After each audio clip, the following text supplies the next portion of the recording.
Hello everyone, I'm back and today I'm in a library.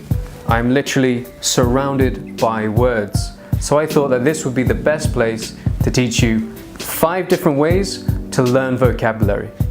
Alright, let's get started. Okay, so method number 1 is flashcards. So flashcards are really easy to make. All you need to do is write down the word that you want to learn and a translation. Now you can make a set of flashcards. For example, I have these flashcards for days of the week.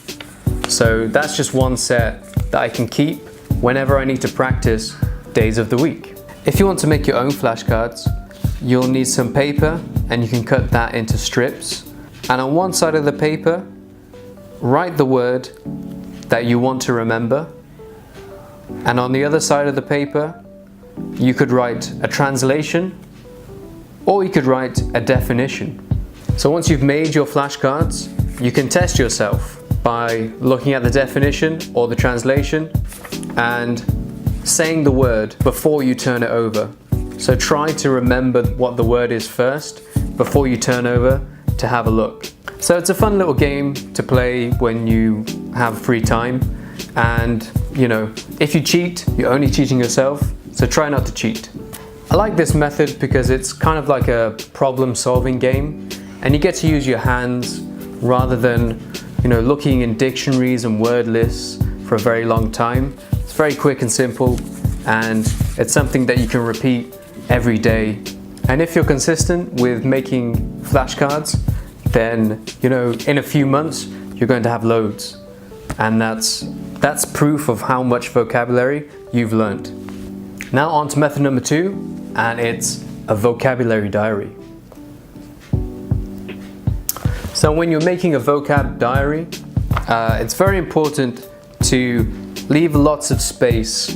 When you learn a new word and you write it in at the top, it's good to leave a lot of space because you can fill that space with definitions.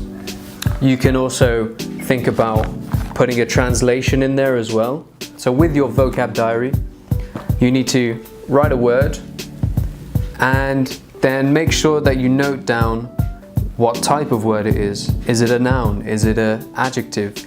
Is it a verb? Also, stress markers will help you with the pronunciation.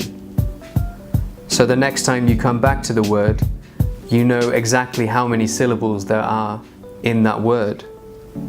After you've written the word, you can write a brief definition. You could also write a translation into your mother tongue, and you could write antonyms and synonyms.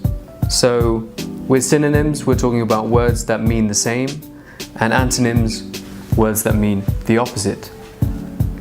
Another thing that's really important is to write an example sentence. Very often we get the meaning of words from the context in which they are in. So it's nice to write an example sentence using that word, and this will help you remember a lot better. If you're a bit artistic, you could also draw a picture that represents that word. So for example, if it's a chair, you draw a chair. And once you have your words in your vocabulary diary, you just close the book and forget all about them.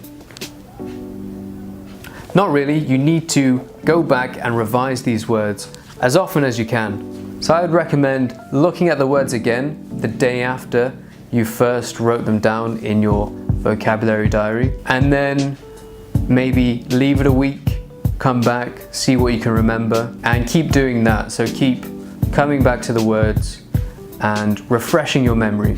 Now time for method number 3, and it is a vocabulary mind map. So imagine there's a topic that you'd like to either write about or talk about, but you can't quite remember the words to use. Well, you can create a mind map. For example, my topic is education. So I can write education in the middle of the page, and then around the topic, I can think of different types of words that I'd use with this topic. So for example, I could write people, like student, teacher, graduate, lecturer. I can think about places, so school, university, college, learning center.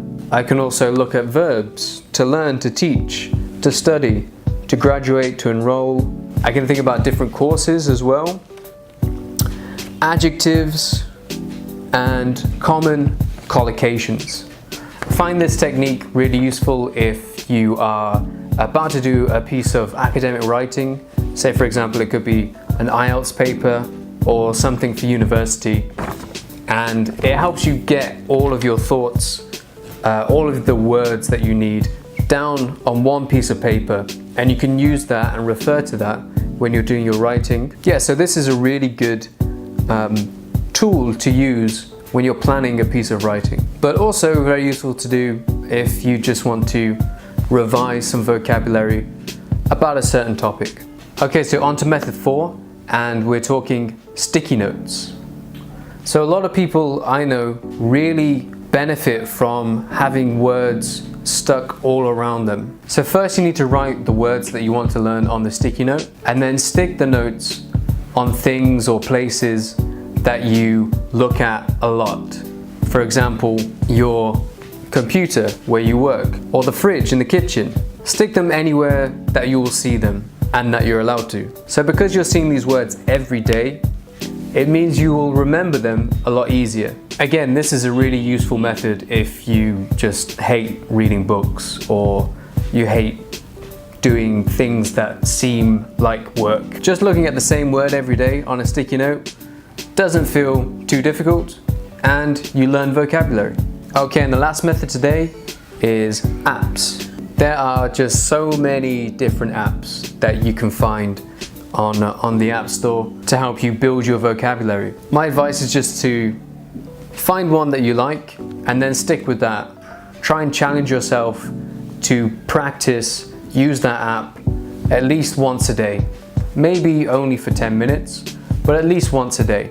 If you do that, I promise you, you will be learning lots of new vocabulary. So really that's what it all comes down to. Finding a method that suits you and then making it a habit. Finding time in your day to practice with a method that you enjoy. So those are my 5 methods. I want to know which one you prefer. So leave a comment in the comment section with the method that you enjoy the most, and let's see what is the most popular method. If you liked the video and you found it useful, feel free to give me a thumbs up. And don't forget that if you want to see more content like this, you can always subscribe over here and also watch some more videos like this over here. So that's everything for this video. I'll see you next time.